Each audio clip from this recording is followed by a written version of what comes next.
Welcome back. Now, we have heard of people going into financial debt over the festive season, but emotional debt is a new concept that the executive coach and consulting psychologist for Capacity Grow, Siegfried Lange, wrote in his book called Emotionally Debt Free. He now joins us in studio with more. Good morning, sir, and welcome to Good Morning Namibia. It's so great to be with you again.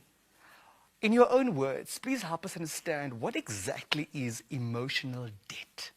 So emotional debt is good and bad things in your past that steal from your future. So it could be a good experience I had where my parents treated me in a certain way and I expect my spouse to treat me in a similar way. Or it could be where my parents abused me and that causes me to behave in a certain way in my future as well. Which aspects of one's future does it affect? You touched on the example relating to the impact on an intimate partner relationship. But are there other spheres of one's life in terms of your future that are also impacted on account of what happened in one's past?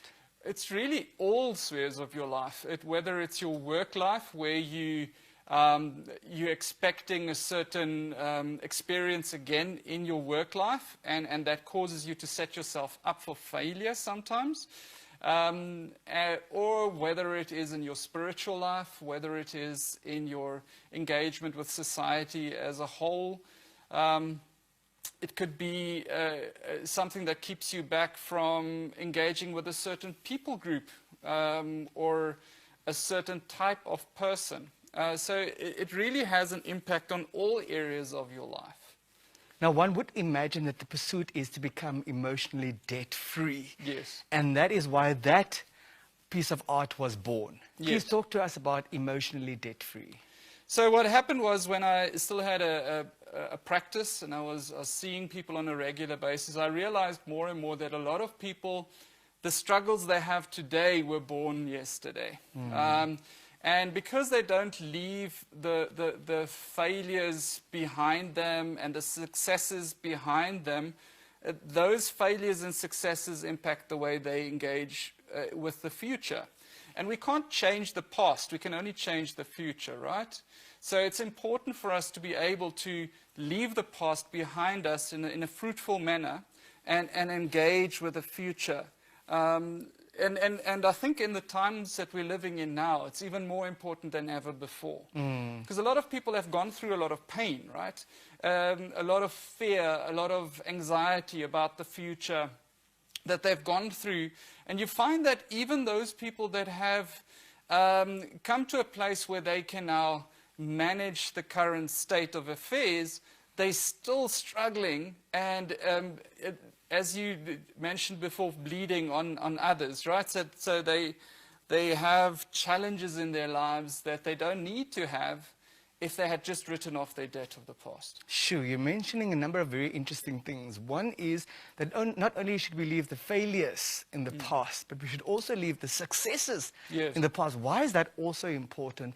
And the other matter that you raised is that we need to leave the past behind us in a meaningful way. Yes. What does all of that mean? So the successes that we don't leave in the past. A good example of that is you have a business person, right, that had success in a certain area.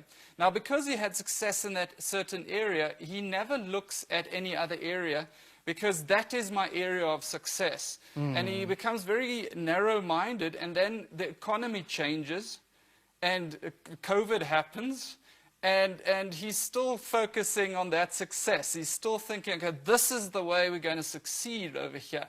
And that causes him to actually fail in his future because he's still living on his success in the past, right? So a lot of people live there. You have people talking about the good old days, even when they're not good, right?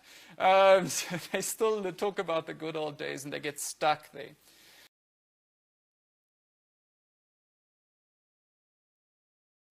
If we accept that we're all the grand total of our childhood wounds and our attachments, as we approach the festive season, one may or may not spend some time with loved ones, from family members, that could trigger those successes and or failures from the past that were not left behind in a meaningful way. How does one deal with such a situation? I think self-awareness is very important in that case. Knowing that this is part of my challenge I still have. The beauty of this season is that we do get confronted with the demons of our past, right? And that is a great advantage. A lot of people see that as something they're fearful of, something they're trying to avoid. But we should embrace that and together write off debt that we have in the past so that we can together have a more fruitful future. I think it should be the time of reconciliation and peace. It shouldn't be a time of dividing each other. We should unify around that pain and around the past and go forward. The positive thing is that people often, or the positive debt, is that people often go into these family gatherings and they feel there's an expectation of me to be in a certain way. And they know that I'm not what the family thinks I am. And they feel this pressure on themselves because of that. And that's also a debt that we need to kind of write off so that we can have a fruitful relationship, because very often that expectation only exists in your mind, not in their minds. Now, we do know that adult relationships, some would say, are in fact conditional, and we choose who we want to associate with. What about boundaries as a tool to navigate one's way through these potentially triggering moments during the festive season? I think boundaries are probably one of the most misunderstood coping tools that people are using. So a boundary is designed for peace. It's not designed for war. A lot of people think when I set a boundary, I do something against somebody else, but I do something for us. I set something that will guide us in our relationship and help us to feel safe and navigate the uncertain waters at times. So a boundary, when agreed upon, when communicated, is a beautiful gift we're giving each other so that we can actually have a healthy relationship with each other. Mr. Langa, let's regard this as episode 1, and you need to pay us another visit soon in the new year for episode 2. What are your concluding remarks this morning on how to become emotionally debt-free?